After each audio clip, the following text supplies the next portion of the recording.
मुंबईसह 28 महानगरपालिकांसाठी आज मतदान होत आहे आणि देशाचं नव्हे तर जगातल्या अनेकांचं लक्ष मुंबईत काय होणार, मुंबईवरती कोणाचा ताबा असेल आणि कोण जिंकेल याकडे नक्कीच लागले. कदाचित प्रेसिडेंट ट्रम्पसुद्धा आजच्या मतदानाकडे लक्ष ठेवून असतील. याचं कारण असं आहे, मुंबईच्या संदर्भात जी लढाई आता सुरू झालेली आहे ही फक्त निवडणुकीपुरती नाही आहे की महापालिका जिंकली आणि लढाई थांबली, असं नाही आहे. केंद्रामधली राक्षसी सत्ता, महाराष्ट्रामधली मराठीद्रोही सत्ता, काही धनदांडगे यांना मिळून मुंबई मोदींच्या आणि अमित शहांच्या लाडक्या उद्योगपतींच्या घशात घालायची आहे. आणि ती लढाई मोठी लढाई आणि बराच काळ चालणारी लढाई आहे. महापालिका हे त्या युद्धातलं पहिलं महत्त्वाचं पाऊल आणि लढा आहे. महापालिका जिंकल्यावर पुढल्या लढाईला सुरुवात होईल. आज आपण पाहिला असेल, तुम्ही कुठेही जा, हे मला आश्चर्य वाटतं आहे, घाटकोपरला एक होर्डिंग कोसळलं आणि 40 लोक ठार झाले. फार दुर्दैवी घटना होती. घाटकोपरला एक होर्डिंग कोसळलं मधल्या काळात वादळामुळे, 40 लोक ठार झाली. मी काल पाहिलं, त्या भूखंडावर सुद्धा अडाणीचा बोर्ड लागला बाजूला. तुम्ही पहा, पत्रे लागलेत आणि मी माहिती घेतली तर हा भूखंड अडाणीनं घेतला असं सांगितलं. 40 लोक खाली गाडले गेले आहेत. ही राक्षसी भूक जी आहे, ही राक्षसी भूक भारतीय जनता पक्षाच्या आणि त्यांना पोसणाऱ्या उद्योगपतींच्या, आणि त्यांना या राक्षसांना मुंबई आणि मराठी माणसाची अस्मितासुद्धा गिळायची. एकदा मुंबई गिळली का मुंबई वेगळी केली जाईल मराठी माणसापासून, हृदय तोडलं जाईल महाराष्ट्राचं. मग यासाठी आम्हाला पुढल्या युद्धासाठी सज्ज राहावं लागेल. जर 106 हुतात्मे तेव्हा झाले असतील तर शिवसेना आणि महाराष्ट्र नवनिर्माण सेना, राष्ट्रवादी काँग्रेस, आम्ही सगळे ज्यांच्यामध्ये मराठीची मशाल पेटली आहे हृदयात, ते सगळे आम्ही रस्त्यावर उतरल्याशिवाय राहणार नाही मुंबई वाचवण्यासाठी. मतदान ही पहिली लढाई आहे. मतदानाच्या माध्यमातून मुंबई जिंकणं मराठी माणसाची ही पहिली लढाई आहे. अशा अनेक लढायांना यापुढे आम्हाला तोंड द्यावं लागेल. पण आम्ही पूर्ण खात्रीनं सांगतो, मराठी माणूस जागा झाला. उद्धव ठाकरे आणि राज ठाकरे यांनी जे वादळ निर्माण केलं गेल्या 1 महिन्यामध्ये, त्याच्यामुळे मराठी माणूस पूर्णपणे खडबडून जागा झालेला आहे. आणि तो मुंबईसाठी आणि मराठी माणसाच्या अस्मितेसाठी यावेळेला मतदान करणार आहे. 2 दिवसांपासून राडा, आम्हा पैसे वाटप, मारामाऱ्या अशा सगळ्या घटना समोर येत आहेत. मुंबईमध्ये तर शिंदे सेनेच्या कार्यकर्त्यावर भाजपच्या लोकांकडून घरावर हे फार चांगलं आहे. हे चित्र महाराष्ट्राला जे दिसतं आहे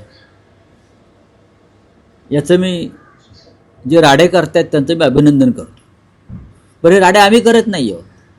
आम्ही जर राडे केले असते तर आमच्या लोकांवर तडीपाऱ्या, मकोका असे गुन्हे देवेंद्र फडणवीस यांनी लावले असते. अशी कर्म लावून आम्हाला बाहेर काढलं असतं. आम्हाला आता हरामाचा पैसा वाटला जातो हे मी सांगत नाही, हे भाजपचे मंत्री गणेश नाईक सांगतात की हरामाचा पैसा वाटला जातो. हा हरामाचा पैसा आता वाटलाही जातोय आणि आपापसात लुटलाही जातोय. आणि शिंदे गटाचे लोक भारतीय जनता पक्षाच्या लोकांना पैसे वाटणाऱ्यांना मारतायत आणि भाजपचे लोक शिंदेच्या लोकांना मारतायत. हे चित्र आहे महायुतीतलं. अजित पवार भारतीय जनता पक्षाचा 40,000 कोटीचा भ्रष्टाचार बाहेर काढतायत आणि देवेंद्र फडणवीस अजित पवारांचे कपडे फाडतायत. अशा प्रकारे महाराष्ट्रामध्ये सरकारमध्ये एक प्रकारची अनागोंदी, अराजक आणि बेबंदशाही माजलेली आहे. हे सगळे 3 पक्ष सत्ता आणि पैसा यासाठी एकत्र आलेले आहेत. त्यांना मुंबई आणि मराठी माणसाचं काहीही पडलेलं नाही.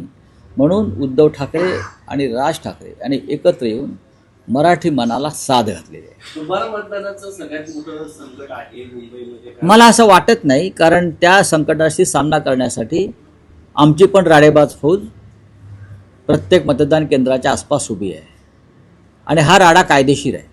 एक सांगतो, जर तुम्ही बेकायदेशीरपणे लोकशाहीची हत्या करून मतदान केंद्रात बोगस मतदान करणार असाल तर अशा बोगस लोकांवरती कारवाई करणारी जो आमचा भगवा स्क्वॉड आहे तो सुद्धा त्याच पद्धतीनं काम करेल. याच्यामध्ये कायदा आडवा येणार नाही, कारण आम्ही कायद्याच्या रक्षणाचंच काम करू, ठोकून काढू.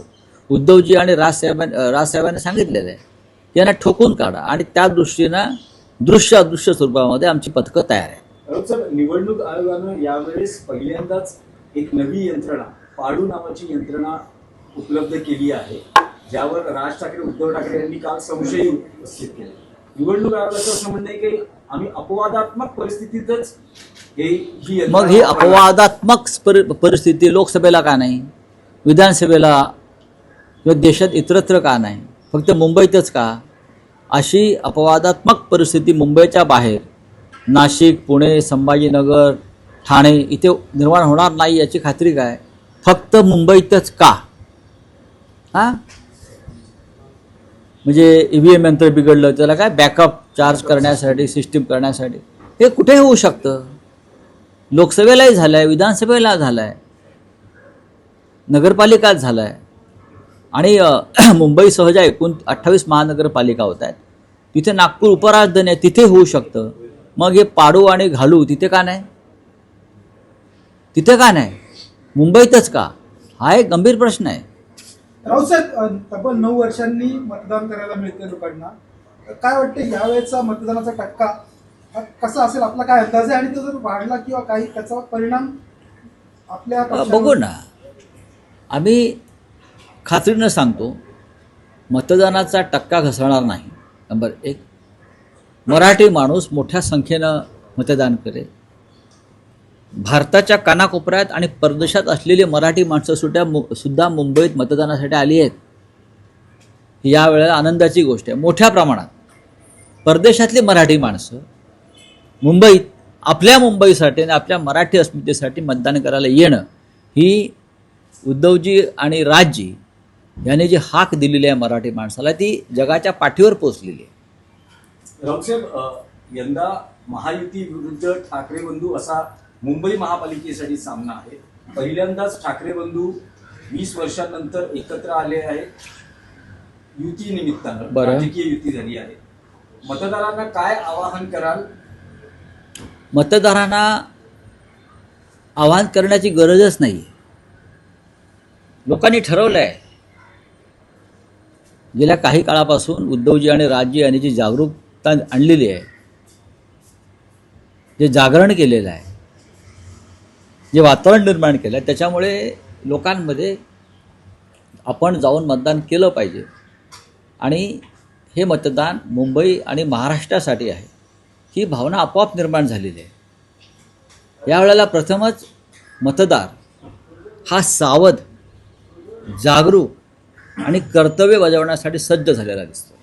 नाही, पण रावसाहेब, पहिल्या दिवसापासूनच ठाकरे बंधूंच्या युतीत असं दिसतं आहे की मराठी माणसाच्या भावनेला हात घातला जातोय. मग का घालू नये? नाही, इथे महाराष्ट्रामध्ये मराठी माणसाच्या भावनेला हात घालायचा नाही तर कशाला हात घालायचा? मराठी माणसाच्या भावनेलाच हात घालणार. पश्चिम बंगालमध्ये कोणाच्या भावनेला हात घालतात? हां, कर्नाटकात कोणाच्या भावनेला हात घालतात? पंजाबात कोणाच्या भावनेला हात घालतात? उत्तर प्रदेश, बिहारमध्ये कोणाच्या भावनेला हात घालतात? आपापल्या भाषिकांच्याच भावनेला हात घातला जातो ना, तामिळनाडूमध्ये सुद्धा. मग महाराष्ट्रामध्ये, मराठी माणसाच्या महाराष्ट्रामध्ये, मुंबईमध्ये मराठी माणसाच्या भावनेला हात घातला तर असे प्रश्न येतात कसे तुमच्याकडून?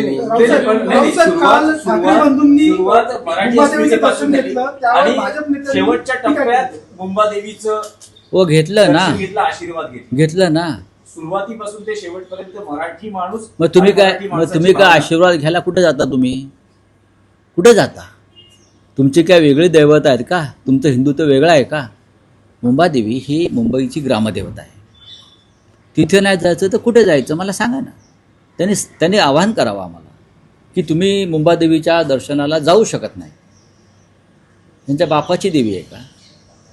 देवी मुंबईची आहे. या मुंबादेवीवरून ही मुंबई बाळासाहेब ठाकरेंनी घडवली, नामांतर केलं. हे घाबरले, त्यांचे पाय लटपटत आहेत. लक्षात घ्या. यांना असं वाटतं आहे की सातबाऱ्यावरती बेकायदेशीरपणे आपली मुंबईच्या नावं टाकू शकू आणि आमच्या बापदाद्यांची मुंबई आम्ही करून टाकू, असं नाही आहे. मुंबई मराठी माणसाची आहे, मुंबादेवी मराठी माणसाची आहे, लक्षात घ्या. आणि त्याच्यावर मुंबई नाव आम्ही ठेवलेलं आहे. भारतीय जनता पक्षाला हा इतिहास माहीत नाही, कारण त्यांचा मराठी माणसाच्या भावनांशी संवेदनाशी काही संबंध नाही. नवी प्रचाराच्या मुंबई पहिल्या भाजपचा टप्प्यात त्याच्यामध्ये स्पष्टपणे लिहिलं. सांगितलं ना, हिंदी सक्तीचा मुद्दा त्यांना नवी मुंबई म्हटलं आहे, पण ते मुंबईपर्यंत येतील हिंदी सक्तीसाठी. प्रचाराच्या पहिल्या टप्प्यातही महापौर कोणाचा आणि आता शेवटच्या टप्प्यातही महापौर कोण आणि कोणाचा, 23 मतदानाच्या दिवशी काय सांगणार? 23 महापौर मराठी शिवसेनेनं दिलं. आजचं मतदान हे शिवसेनेचा 24वा महापौर करण्यासाठी आहे, एवढंच मी सांगतो. 23 महापौर शिवसेनेने मराठी दिले आणि आजचं मतदान हे शिवसेनेचा 24वा महापौर मुंबईत करण्यासाठी आहे आणि त्यासाठी मतदान होत आहे. चला. 140 मशीन बोलिए। 140 मशीन लेके आए पाडू नाम की, इस पर क्या कहना है सर? ये जो पाड़ू है, ये पाड़ू पहले क्यों नहीं लाया लोकसभा में, विधानसभा में और चुनाव में? अभी अचानक ये पाड़ू की याद कैसे आ गई? हमने तो कभी पाड़ू का नाम सुना भी नहीं था. ये क्या है पाड़ू यार?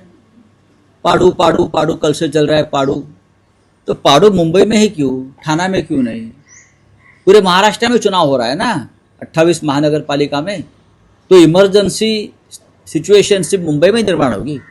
ठाणे, नाशिक, पुणे, नागपूर, संभाजीनगर, जळगाव, जालना, अमरावती, अकोला, हाँ, चंद्रपुर, यहाँ नहीं होगी इमरजेंसी स्थिति. सिर्फ मुंबई में ही क्यों? लोगों के मन में संशय है, हाँ, संदेह है. ये पाड़ू का कुछ गड़बड़ है, लेकिन पाड़ू आने दो नहीं तो ताड़ू आने दो. हम लोग बहुत सावध हैं. सर ये तो ट्रायल है, तो लेकिन इलेक्शन कमीशन की वेबसाइट पे इसका लिखा नहीं गया है नाम. देखिए, इलेक्शन कमीशन नहीं है ये भारतीय जनता पार्टी की एक भ्रष्ट एक्सटेंडेड शाखा है. सर लगातार 2 दिन से पैसे बांटे जा रहे हैं सर. हाँ, बांटे जा रहे हैं, उनके पास पैसा है, हराम का पैसा है. ये हराम का पैसा है, मैं बार बार बोलता हूँ, हराम का पैसा है. और ये हराम का पैसा है, ये मेरा शब्द नहीं है. भारतीय जनता पार्टी के एक मंत्री गणेश नाइक बोल रहे कि चुनाव में हराम का पैसा बांटा जा रहा है, खास करके शिंदे गठ की तरफ से. तो हराम का पैसा मीन्स कौन सा पैसा है? ये देवेंद्र फडणवीस जो गृह मंत्री है, महाराष्ट्र की जनता को बताना चाहिए ये महाराष्ट्र में इस चुनाव में हरामखोरी कौन कर रहा है. चलिए, थैंक यू. मुंबई का महापौर जो है 9 का चुनाव हो रहा है, मुंबई का महापौर किस प्रकार से देखते हैं? ठाकरे बंधु एक साथ आने के बाद देखिए, अब तक शिवसेना ने मुंबई को 23 महापौर दिए, 23 मेयर दिए मराठी. आज जो चुनाव होने जा रहा है, आज जो मतदान हो रहा है, ये शिवसेना का 24वां महापौर चुनने के लिए हो रहा है. Thank you. ठाकरेंची जी युती झाली आहे, एक मुंबईमध्ये मराठी माणसाच्या हृदयामध्ये आता ठाकरे बसलेले आहेत आणि मराठी माणसाच्या हृदयात आता फक्त मुंबईचा महापौर ठाकरेंचा व्हावा, त्याच्यासाठी एक चैतन्य आणि उत्साह मराठी माणसाच्या मनामध्ये आहे. त्यामुळे उत्साह तर जोरदार आहे, उत्साह प्रचंड आहे आणि त्या कारणास्तव मी खात्रीने सांगतो की या मुंबईमध्ये ठाकरेंचे प्रचंड असे उमेदवार निवडून येतील आणि मुंबईचा महापौर मराठी आणि ठाकरेंचाच होईल. भाऊ, तुम्ही स्थानिक आमदार आहात आणि तुमच्याकडे विक्रोळी भांडूपची विशेष जबाबदारी आहे. इथे रिझल्ट काय असेल? इथे रिझल्टसुद्धा प्रचंड चांगला असेल. काल प्रचंड पैशांचं वाटप केलं, बोगस वोटर्स आणलेल्या ठाण्यातून अन्य ठिकाणून, तरीसुद्धा मी तुम्हाला खात्रीने सांगेन की रिझल्ट हा फक्त ठाकरेंचाच असेल. बोगस मतदान टाळण्यासाठी खरं तर बघा, आमचे जे पोलिंग एजंट आहेत हे आमचे गटप्रमुख आहेत. प्रत्येकाला माहीत आहे की आमच्या यादीमध्ये कोण लोक आहेत आणि कोण व्होटिंग करणार आहेत. तर बोगस व्होटिंग जर आम्हाला सापडलं आणि करण्याचा कोणी प्रयत्न केला तर त्याचा निकाल ताबडतोब त्या ठिकाणी होऊन जाईल. Okay, thank you. धन्यवाद.